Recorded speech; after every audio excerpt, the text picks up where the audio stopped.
되게 보면 이제 암은 어려운 분야인데, 그리고 또 이렇게 좀 담론이 형성되지 않은 분야예요. 그래서 있는 지식만 가지고, 단편적 지식만 가지고 환자들이 알 권리를 뭐 그 안에서 해결해야 되기 때문에 환자들 보면 다 어떤 좋은 치료를 받고 또 실패하는 경우는 너무 억울하다.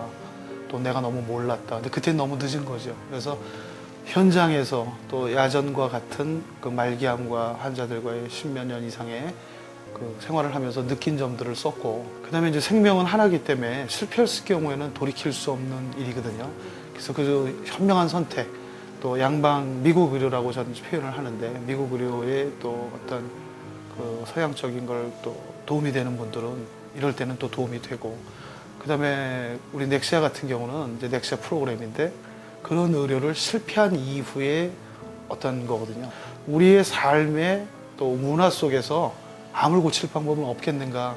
그래서 지금 이제 제가 한 것들은 한 400년 이상 우리 민족들이 사용하던 것 중에서 채택을 해봤는데, 저 개인적으로는 굉장히 기쁘죠. 지금은 이제 한의사들이 뭐 암들 연구하고 중국도 하고 그러는데, 제가 할 때는 저의 스승은 책이었어요. 암을 하시는 분이 아무도 한 분도 없었기 때문에, 한 명도 없었죠. 어떤 성공을 양의사들이 뭐 고쳤다고 인정하는 한 건도 못 냈기 때문에, 그때가 이제 95년도였는데 지금으로 하면 16년 전이죠.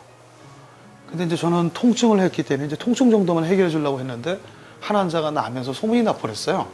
암을 한 방에서 고쳤다.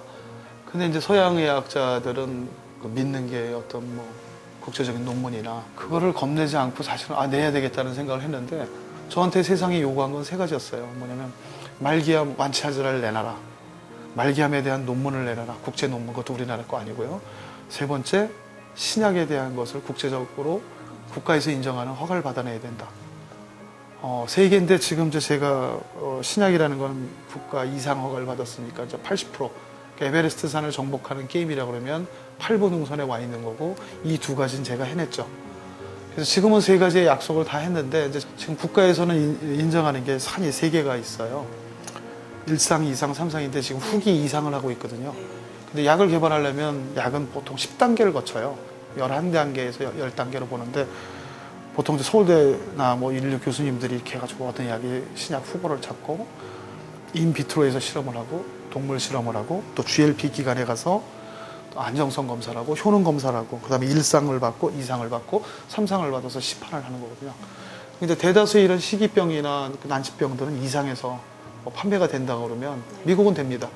대다수가. 그래서 그게 된다 그러면 국민들한테 좋은 일이 되겠죠. 저희가 처음에 시작을 잘했던 것 같아요. 그러니까 아예 서양의학, 미국의학을 사용할 수 없는 환자를 어렵지만, 아까도 말씀드렸지만 초기에 그 방송이 있었어요. KBS에서 그 임상실험이 진짜냐 그래가지고 또 시험을 받는 계기가 됐는데, 그때 8명, 그 다음에 비공인으로 거기는 안 들어갔지만 5명이 더 있어서 13명이 했는데, 지금 현재 7분이 살아 계십니다. 그리고 지금 이제 그것이 모태가 돼서 지금 이제 수백 명이 이렇게 이제 생존하고 있는데, 지금 보면 그 환자들 자체에 있어서 미국 의학을 잘 쓰면 돼요. 근데 지금 보면 이제 저희 같은 경우는 그쪽 성공이나 모르는 게 많겠죠. 근데 이제 그 실패한 부분, 그 부분이 이제 특히 사기암인데 항암제를 실패해서 항암제를 지속할 수 없거나, 지속해도 뭐 별 특이한 효과를 이룰 수 없는 뭐 폐암이라든가 췌장암이라든가, 또 항암제를 지속할 수 없는 또 백혈병이다, 이런 경우는 내가 봐도, 또 다른 의사나 전문가, 해외적인 국제적인 전문가들 봐도 그 부분만큼은 굉장한 일이 우리나라에서 일어난 게 아닌가, 이런 생각을 합니다. 보통 보면 이제 치료를 했다 그러면 저희 의사가 뭐 개인적으로는 평가를 받아서 좋지만, 가장 중요한 거는 우리 암, 특히 말기암을 고친 뭐 암스트롱이라는 분이 고환암 치료되신 분인데 영웅이라는 칭호를 받죠. 그러니까 그 개인이 목숨을 걸고 투병을 해온 거죠. 사실 그 엄청난 우울증이 걸리거든요. 뭐 암 환자들이 많이 자살도 하고, 진짜 뭐 분신도 하고, 뭐 어마어마한 일이, 암 위에 사회적 사건이 많이 일어나는데, 이 환자들 보면서 저로서는 지금 책 내는 게 어떻게 보면 영웅숙이죠. 그분들 얘기를 대신 의학적으로 좀 풀어내는 건데, 이렇게 보면 그 생활을 소박하게 하는 과정 중에서만 치료가 되더라는 거죠. 내가 남는 거는, 저의 보석은 환자한테 그래요. 저 환자 하나하나가 다 다이아몬드다.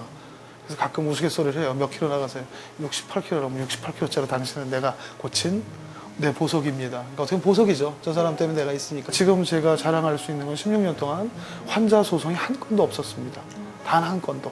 그러니까 좋은 환자를 만났던 거고, 그리고 예쁜 환자를 만났던 거죠. 그리고 믿어주는 환자를 만났던 거고, 생활을 빼놓고는 사람도 존재하지 않고, 사람이 존재하지 않으면 암도 존재하지 않거든요. 그래서 여태까지는 암만 봤다 그러면 제 책은 이 문명과 내가 사는 그 환경을 봤다는 데 의의가 있습니다. 핵심은 그겁니다. 인간도 자연이다. 그 자연의 법칙에 따르려고 유도를 하는 글들을 쓴 게 이 책의 핵심이라고 할 수 있습니다.